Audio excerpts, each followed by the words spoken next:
बोले साचे दरबार की जय। बोल हर हर महादेव, बोले हर हर महादेव, हर हर महादेव शंभु। बोले काशी विश्वनाथ भगवान की जय। वक्रतुंड महाकाव्य सूर्य कोटि समप्रभा निर्विघ्नं निर्भय सर्वकार्येषु सर्वदा। बोले गणपति गणेश भगवान की जय। बोले काशी विश्वनाथ भगवान की जय। बोल साचे दरबार की जय। कई जन्मों से बुला रहे हैं, कोई तो रिश्ता जरूर होगा। कई जन्मों से बुला रहे हैं, कोई तो रिश्ता जरूर होगा। नजरों से नजरें मिला ना पाऊं, तेरी नजर का कसूर होगा। नजरों से नजर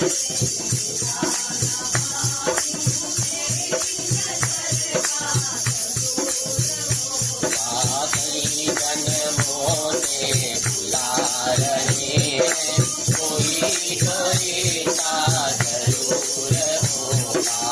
नजरों से नजरें मिला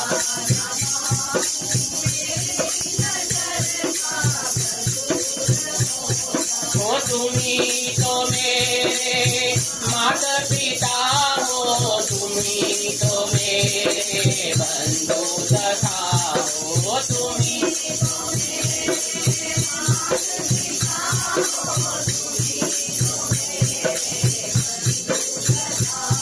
हो, तुम्ही तो मेरे माता पिता हो, तुम्ही तो मेरे बंधु सखा हो। कितने ही नाते तुम संग जोड़े, कोई तो रिश्ता जरूर होगा। कितने ही नाते तुम संग जोड़े,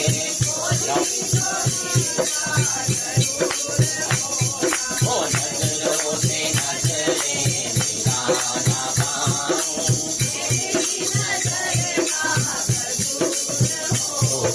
कई जन्मों से बुला रहे हैं, कोई तो रिश्ता जरूर होगा। कई जन्मों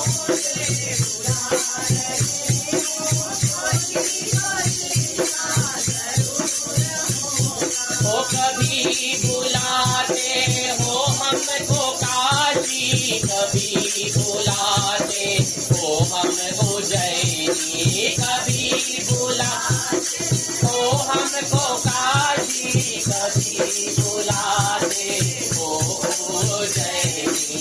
अपने तो धाम पे सदा बुलाते, घर आना जरूर होगा।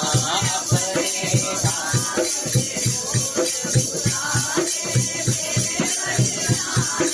जरूर होगा। नजरों से नजरें मिलाना,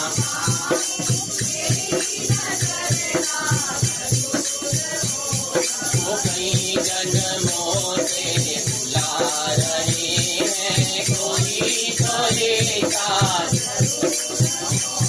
वो तुम्ही तो मेरी आत्मा हो, तुम्ही तो मेरे परमात्मा हो। तुम्ही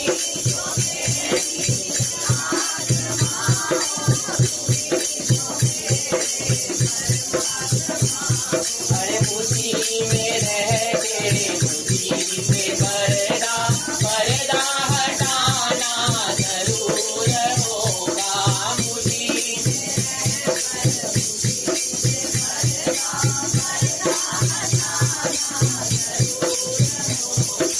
नजरों से नजरें मिला ना पाऊं, मेरी नजर का कसूर होगा। नजरों से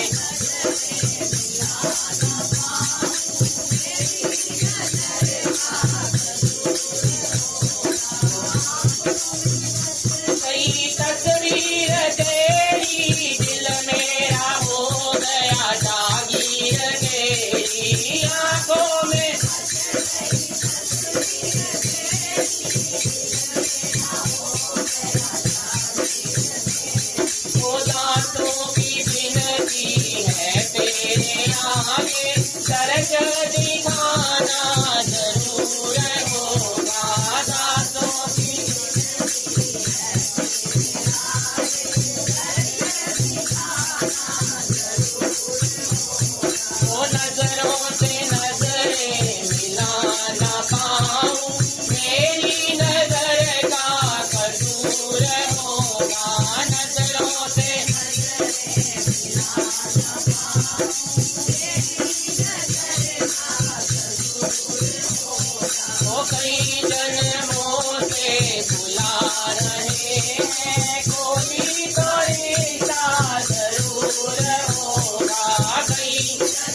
दूर होगा, कोई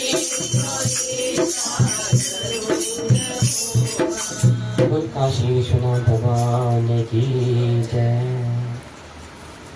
बोले हर हर महादेव। सावन मास पुराण कथा महात्म्य।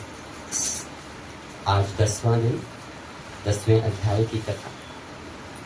अब तक सनत कुमार जी के प्रश्न करने पर जिज्ञासा को शांत करते हुए भगवान भोलेनाथ उनको समस्त वारों का, और पहले उन्होंने जो सावन मास में जो पुराण कहे व्रत आते हैं उनके नियम पालन, व्रत अनुष्ठान अध्यापन दिया।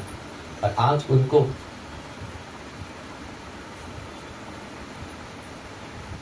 कल शुक्रवार का व्रत कथा उनको बताया, और आज श्रावण मास को पड़ने वाले शनिवार को किए जाने वाले कृत्यों के बारे में, उसके व्रत विधि के बारे में उनको वर्णन करने जा रहे हैं। भोलेनाथ कहते हैं कि हे सनत कुमार जी, अब मैं आपको शनिवार व्रत की विधि का वर्णन करूंगा, जिसके अनुष्ठान करने से मंदत्व नहीं होता। श्रावण मास में शनिवार के दिन नरसिंह, शनि तथा अंजनी पुत्र हनुमान, इन तीनों देवताओं का पूजन करना चाहिए। दीवार पर अथवा स्तंभ पर नरसिंह भगवान की सुंदर प्रतिमा बनाकर हल्दी युक्त चंदन से और नीले, लाल तथा पीले शुभ सुंदर पुष्पों से लक्ष्मी सहित जगतपति नरसिंह भगवान की भली भांति पूजन करके उन्हें खिचड़ी का नैवेद्य तथा कुंज नामक शाक का भोग अर्पण करना चाहिए। बोले नरसिंह भगवान की। उसी को उसके पश्चात स्वयं ग्रहण करना चाहिए तथा ब्राह्मणों को भी वही प्रसाद ग्रहण करवाना चाहिए। तिल के तेल तथा धृत स्नान भगवान नरसिंह को सबसे अधिक प्रिय है। शनिवार के दिन तिल सभी कार्यों के लिए प्रशस्त माने जाते हैं। शनिवार के दिन तिल के तेल से ब्राह्मणों तथा सुवासिनी स्त्रियों को उपटन लगाना चाहिए तथा कुटुंब सहित स्वयं भी संपूर्ण शरीर में तेल लगाकर स्नान करना चाहिए तथा उड़द का भोजन ग्रहण करना चाहिए। इससे भगवान नरसिंह प्रसन्न होते हैं। इस प्रकार श्रावण मास के चारों शनिवारों में इस व्रत को करना चाहिए। जो ऐसा करता है उसके घर में लक्ष्मी स्थिर भाव में वास करती है और धन धान्य की समृद्धि प्रदान होती है, कोई कमी नहीं होती। पुत्रहीन व्यक्ति पुत्र वाला हो जाता है और इस लोक में सुख भोग कर अंत में वैकुंठ को प्राप्त करता है। नरसिंह भगवान की कृपा से मनुष्य को चारों दिशाओं में व्याप्त रहने वाली उत्तम कीर्ति प्राप्त होती है। हे सौम्य, मैंने आपसे नरसिंह भगवान का या उत्तम व्रत कहा। सनत कुमार जी काफी प्रसन्नता हुई। उनकी प्रसन्नता को देख के भगवान भोलेनाथ आगे बोलते हैं कि हे सनत कुमार, अब शनि की प्रसन्नता के लिए जो करना चाहिए उसे सुनिए। एक लंगड़े ब्राह्मण और उसके अभाव में, अगर वो नहीं मिलता तो उसके अभाव में किसी ब्राह्मण के शरीर में तिल का तेल लगाकर उसे उष्ण जल से स्नान करवाना चाहिए और श्रद्धा पूर्वक नरसिंह के लिए बताए गए अन्न अर्थात खिचड़ी उसे खिलानी चाहिए। उसके बाद तेल, लोहा, काला तिल, काला उड़द, काला कंबल उसे प्रदान करना चाहिए, उसे दान में लेना चाहिए। इसके बाद व्रती यह कहे कि मैंने यह सब शनि भगवान की प्रसन्नता के लिए किया है। शनि देव मुझ पर प्रसन्न हो। उसके बाद तिल के तेल से शनि का अभिषेक करना चाहिए, उन्हें तिल का तेल चढ़ाना चाहिए। उसके पूजन में तिल, काले उड़द की दाल और को अक्षत के प्रशस्त माना जाता है, इसलिए उनको काले तिल और काले उड़द की दाल चढ़ाई जाती है।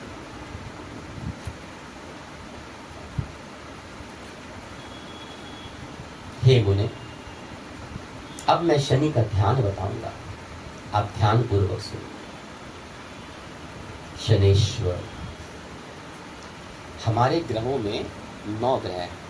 सूर्य, चंद्र, मंगल, बुध, बृहस्पति जिसे गुरु भी कहते हैं, शुक्र, शनि। लेकिन इन 9 ग्रहों में राहु और केतु, एक शनि ऐसे भगवान है जिन्हें शनीश्वर भी कहा जाता है।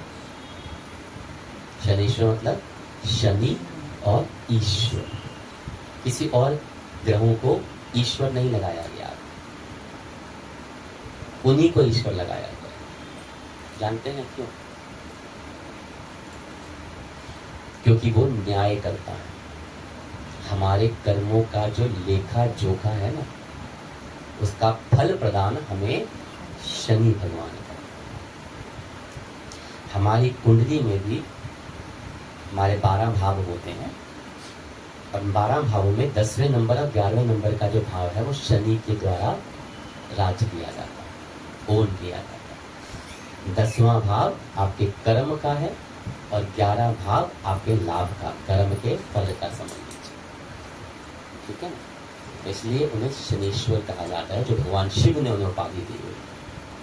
और न्यायकर्ता की उपाधि भगवान शंकर ने उन्हें प्रदान कर दी। शनि के लोग वो भी होते हैं कि सरस्वती होकर डरते हैं ये, लेकिन वो डरना तक जो डरते जो है ना, क्योंकि उनको पता उन्होंने क्या क्या कर्म कांड कर रखे हैं। इंसान दूसरों को झूठ बोल सकता है, खुद से नहीं। अब मैं शनि का आपको ध्यान बताऊंगा, ध्यान पूर्वक सुनिए ऐसे सनत कुमार जी। शनीश्वर कृष्ण वर्ण के हैं, मंद गति वाले हैं, मतलब धीरे धीरे चलते हैं। काश्यप गोत्र वाले हैं, सौराष्ट्र देश में पैदा हुए और सूर्य के पुत्र हैं शनिदेव। वर देने वाले हैं, दंड के समान आकार वाले मंडल में स्थित हैं और इंद्र नीलमणि युक्त तुल्य कांति वाले। हाथ में धनुष बाण त्रिशूल धारण किए रखते हैं हमारे शनिदेव। गिद्ध पर आरूढ़ हैं, यम इनके अधिदेवता हैं और ब्रह्मा इनके प्रत्यधिदेवता हैं। ये कस्तूरी अगरू का गंध और गुगलू की धूप ग्रहण करते हैं। इन्हें खिचड़ी बहुत प्रिय है। इस प्रकार ध्यान विधि की गई है। ये है शनि महाराज का ध्यान करने। इनके पूजन के लिए लोहमयी सुंदर प्रतिमा बनानी चाहिए। हे द्विजश्रेष्ठ, इनके निमित्त की गई पूजा में कृष्ण अर्थात काली वस्तु का दान करना चाहिए। बोले शनीश्वर महाराज की जय। ब्राह्मण को काले रंग के 2 वस्त्र देने चाहिए, एक नहीं 2। काले बछड़े सहित काली गाय का दान भी प्रदान करना चाहिए। विधि पूर्वक पूजा करके इस प्रकार प्रार्थना तथा स्तुति करनी चाहिए।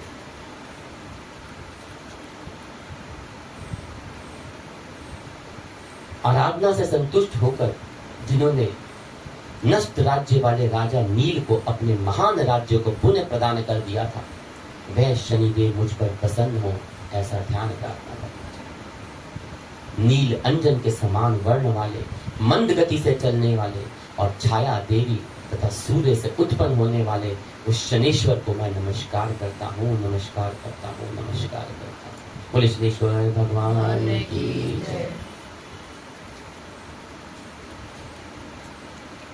मंडल में कोण में स्थित आपको नमस्कार है। पिंग नामक आप शनि को नमस्कार है, कोटि कोटि प्रणाम। हे देवेश, मुझ दीन तथा शरणागत पर कृपा कीजिए। इस प्रकार स्तुति के द्वारा प्रार्थना करके बारंबार प्रणाम करना चाहिए शनीश्वर महाराज को। तीनों वर्ण ब्राह्मण क्षत्रिय वैश्य के लिए शनि के पूजन में शनौ देवी इस वैदिक मंत्र का प्रयोग बताया गया है, और शूद्रों के पूजन के लिए नाम मंत्र का प्रयोग बताया गया है। जो व्यक्ति दत्तचित्त होकर इस विधि से शनिदेव का पूजन करेगा, उसे स्वप्न में भी शनि का भय नहीं होगा। हे विप्र, जो मनुष्य श्रावण मास में प्रत्येक शनिवार के दिन भक्ति पूर्वक इस विधि से इस व्रत को करेंगे, उन्हें शनेश्वर जो देव हैं उनके द्वारा लेश मात्र भी कष्ट नहीं होगा। बोले शनि भगवान की जय। जन्म राशि से पहले, दूसरे, चौथे, पांचवें, आठवें, नौवें तथा 12वें स्थान में स्थित शनि सदा कष्ट पहुंचाता है। शनि की शांति के लिए उनके क्षमाग्नि इस मंत्र का जो जाप करना चाहिए, उनकी प्रसन्नता के लिए इंद्र नील मणि का दान करना चाहिए। हे सनत कुमार, इसके बाद अब मैं हनुमान जी की प्रसन्नता के लिए उनकी विधि का वर्णन करूंगा, क्योंकि सावन मास में नरसिंह भगवान, शनि भगवान और हनुमान जी, इन तीनों का पूजन और व्रत किया जाता है।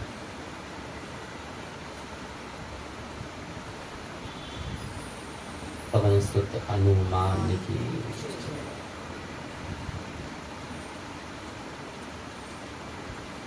हनुमान जी।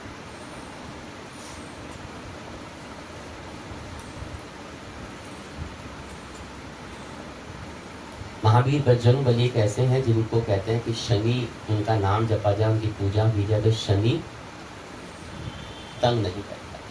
और हनुमान जी की पूजा करने से कहिए शनि के प्रकोप से इंसान बच जाता है। क्यों बच जाता है? ऐसा क्या किया था उन्होंने? एक बार महावीर हनुमान जी श्री राम के किसी कार्य में व्यस्त थे। हमारे शास्त्रों में कथाएं आती हैं कुछ कि ऐसा क्या हो गया जो उनकी पूजा से सबको तंग कर लेते हैं लेकिन उनको नहीं करते। भोलेनाथ पे भी भगवान शनि की दृष्टि पड़ गई थी। कहते एक बार भोलेनाथ, भगवान शनि उन पर रोए और भोलेनाथ ने कहा तो पीछे हो जाएगा। कहते मैं जंगल में भाग जाता हूँ। भागते रहे 1 साल, 2 साल, 2.5 साल, 3 साल, 3 साल भागते रहे। और शनि महाराज को, तो शनि महाराज ने भोले बाबा ने कहा देखा मेरी दृष्टि तेरे पे नहीं पड़ी, मुझ पे एक दृष्टि मुझ पे नहीं पड़ी। शनि महाराज हंसने लगे। कहते क्या हुआ? कहते बाबा जो धक्के खाड़ थे जंगलों में मेरी दृष्टि तो थी, और कहते कैलाश छोड़ के जंगल में भाग रहे थे, ये दृष्टि तो थी मेरी, और क्या था? उसी दृष्टि का तो था जो अपना घर बार छोड़ के जंगल धक्के खा रहे हो मुझसे बचने के लिए। बोली हर हर महादेव। कहते एक बार महावीर हनुमान जी श्री राम के किसी कार्य में व्यस्त थे और उस जगह वहां से शनिदेव गुजर रहे थे। उन्हें रास्ते में हनुमान जी दिखाई दे गए। अपने स्वभाव के कारण शनिदेव जी को शरारत सूझी और सोचा कि राम कार्य में विघ्न डालते हैं। डालने के लिए सोचा कि राम कार्य विघ्न डालता हूँ, वो विघ्न डालने के लिए हनुमान जी के पास पहुंच गए। हनुमान जी ने शनि जी को देखा, चेतावनी दी कि देख ऐसा कुछ मत करिए। और शनिदेव तो शनिदेव है, कहाँ मानने वाले थे। और जब वो नहीं माने, हरकत करने लगे, तो हनुमान जी ने शनिदेव को अपनी पूंछ में जकड़ लिया, बांध लिया और फिर से उन्हें पकड़ के बांध के बैठा दिया और अपना काम करने लगे। अब कार्य करते हुए इधर उधर चहलकदमी भी कर रहे थे। जब इधर जाते कभी उधर जाते, पूंछ बंद तो पटकेंगे इधर से उधर जाएंगे। अब शनिदेव को जो चहलकदमी कर रहे थे, कभी यहाँ कभी वहाँ, कभी यहाँ कभी वहाँ, वो तो तो शनिदेव पूंछ बंधे हुए थे, उनको चोटें भी लग रही थी, काफी चोटें आई। कहते शनिदेव ने बहुत प्रयास किया, बड़ी कोशिशें की कि हनुमान जी की कैद से मुक्त हो जाऊं, उनकी पूंछ से छुड़ा लूं, लेकिन सफल नहीं हुआ। उन्होंने विनती भी कर रहे थे हनुमान जी से कि छोड़ दो। हनुमान जी तो अपने राम कार्य में मस्त होते हैं, और जब वो राम कार्य में मस्त होते हैं तो किसी की भी नहीं सुनते होते, जब तक कार्य पूरा ना हो जाए। जब काफी वक्त बीत गया, जब राम जी का कार्य पूर्ण हो गया, तब हनुमान जी को शनिदेव का ध्यान आया। और ये तो पूंछ में बांधा हुआ है, और उन्होंने जब ध्यान आया तो उन्होंने शनिदेव को आज़ाद कर दिया। तब शनिदेव को अपनी भूल का एहसास हुआ कि मैंने राम काव्य में विघ्न डालने की सोची थी। अब जब गलती का एहसास हो जाए तो जो भला आदमी होता है वो माफ़ी मांग लेता है। तो उन्होंने हनुमान जी से माफ़ी मांगी और बोला कि कभी भी राम और हनुमान के कार्यों में मैं कोई विघ्न नहीं डालूंगा, ये वचन देता हूँ। और साथ ही साथ ये वचन देता हूँ कि आपके और श्री राम के भक्तों को मेरा विशेष आशीष प्राप्त होगा, उनको कोई मेरी दृष्टि तंग नहीं करेगी, मेरे से कोई आपदा नहीं आएगी।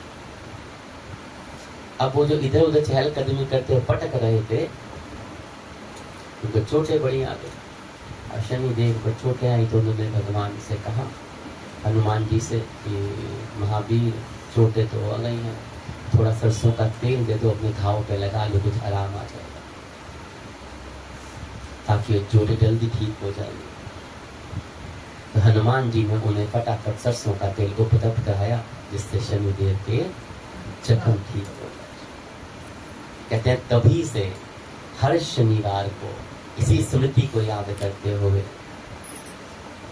कहते हैं उन्होंने कहा, शनिदेव ने तेल चढ़ाया जाता। तो शनिदेव ने कहा था कि हर शनिवार को जो इस कथा को याद करके, स्मृति को याद करके मुझ पर सरसों का तेल चढ़ाएगा, उसे मेरी विशेष कृपा प्राप्त होगी। तब से शनिवार को उन पे तेल चढ़ाने का शुरू हुआ। और तभी से कहा जाता है कि हनुमान जी के भक्तों को शनिदेव परेशान नहीं करते, ना ही उनके कार्यों में कोई विघ्न डालते। और एक कथा और भी आती है रावण के रामायण में। कहते रावण ने सारे 9 ग्रहों को, मृत्यु को भी अपने बांधा हुआ था। शनिदेव को तो कैद करके अपने लंका में कैद खाने में फेंका हुआ था। जब हनुमान जी सीता मैया का पता लगाने के लिए लंका में गए थे तो ढूंढ रहे थे, तो शनिदेव भी मिल गए वहां पे। उनको जेल में कैद देखा। अब वो ढूंढते ढूंढते शनिदेव को जेल में कैद देख रहे थे, तो उन्होंने कहा छुड़वा दो। कहते ना, देव को छुड़ाना तो मुसीबत का काम है, और मुझ पर ही आ गया था मुश्किल। कहते छुड़वा दो। तो सीता मैया का पता मिला। तो उन्होंने जब वचन लिया उनसे कि पहले वचन दे, जब वचन लिया कि आज के बाद हनुमान जी को छुड़वाऊंगा, मैं वचन देता हूँ छुड़वा दे। सीता मैया का भी कुछ पता बताया, तो वचन दिया। और धन्यवाद, शनिवार हनुमान जी ने छुड़वाया तो वचन दिया, धन्यवाद दिया, वचन दिया कि आज के बाद आपके भक्तों पर मेरी विशेष कृपा रहेगी। जो आपको पूजेंगे उनको मेरी दृष्टि, मेरी कुदृष्टि, मेरा दया दशा वशा कोई तंग नहीं करेगी। बोलिए पवन सुत हनुमान की जय। इसीलिए आप देखिए, कभी था को कहा जाए ना कि शनि की दशा चल रही है, सरस्वती चल रही है, ये है वो है, तो एक हनुमान जी की शरण ऐसी है जो सबको कष्टों से दूर करा देती है। इसलिए उनके उपाय बताया जाता है। और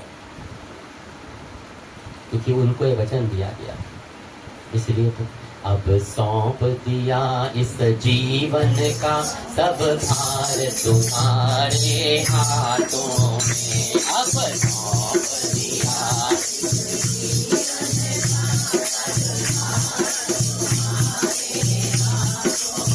वो है जीत तुम्हारे हाथों में, प्रभु हार तुम्हारे हाथों में है, जीत तुम्हारे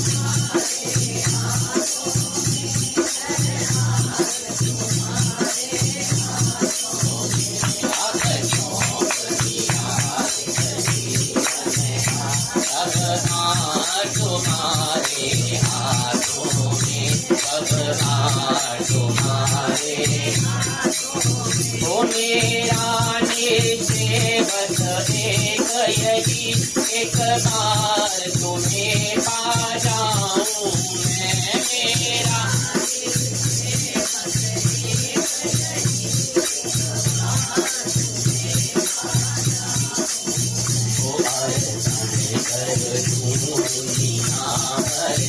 सब भार तुम्हारे हाथों में, सरकार तुम्हारे हाथों में है, जीत तुम्हारे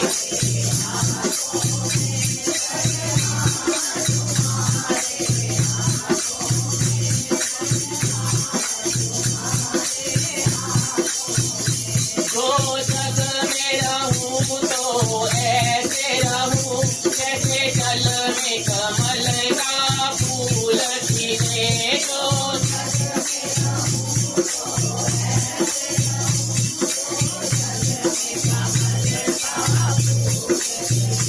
मेरे गुण दोष समर्पित हूँ सरकार तुम्हारे हाथों में भूलेगा तुम्हारे हाथों में है जीवन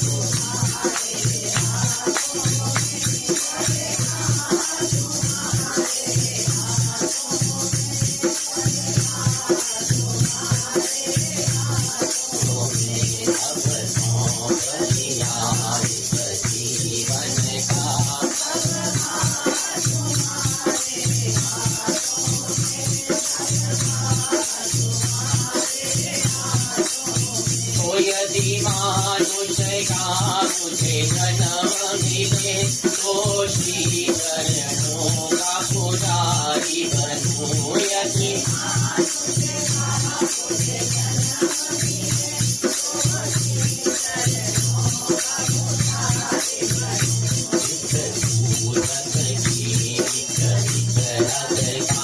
उतार तुम्हारे हाथों में भोलेनाथ तुम्हारे हाथों में है जीव तुम्हारे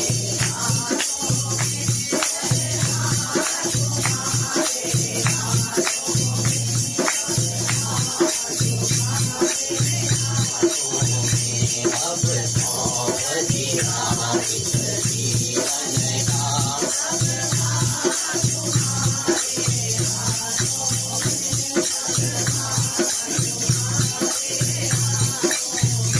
जब जब संसार का कैदी बनूं निष्काम भाव से कर्म करूं जब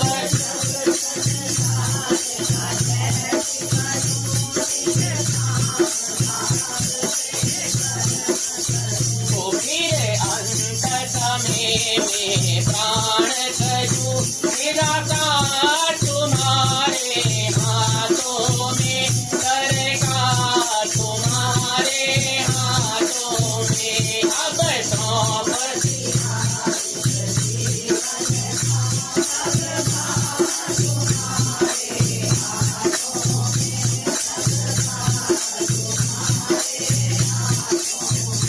है जीव तुम्हारे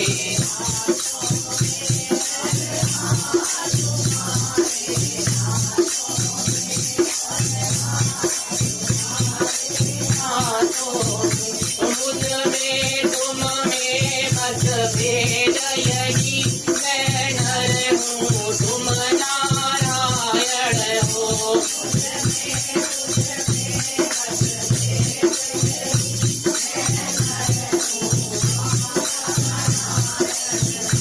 मैं हूँ संसार के हाथों में संसार तुम्हारे हाथों में भोलेनाथ तुम्हारे हाथों में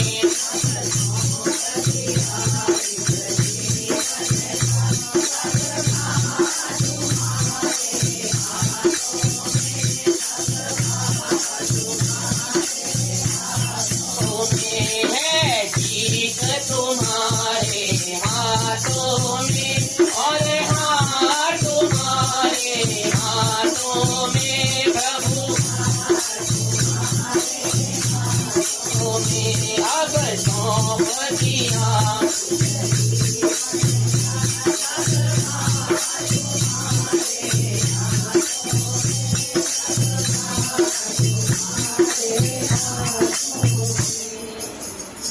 बोले हर हर महादेव। कहते इसी तरह भगवान भोलेनाथ सनत कुमार की जिज्ञासा प्रेम उनके ज्ञान को पाने की जो और खुशी से आनंद जो उनके अंदर जो आनंद की लहरें उठे थी इस कथा मास को सुनने की उसको बोलते हुए शनिवार के दिन सावन में जो शनिवार पड़ता है उसके चारों शनिवारों में नरसिंह भगवान शनीश्वर भगवान हनुमान जी की तसल्ली को प्रसन्न करने के लिए व्रत उपाय विधि विधान ज्ञापन सब बता रहे हैं। बोले शंकर भगवान की जय।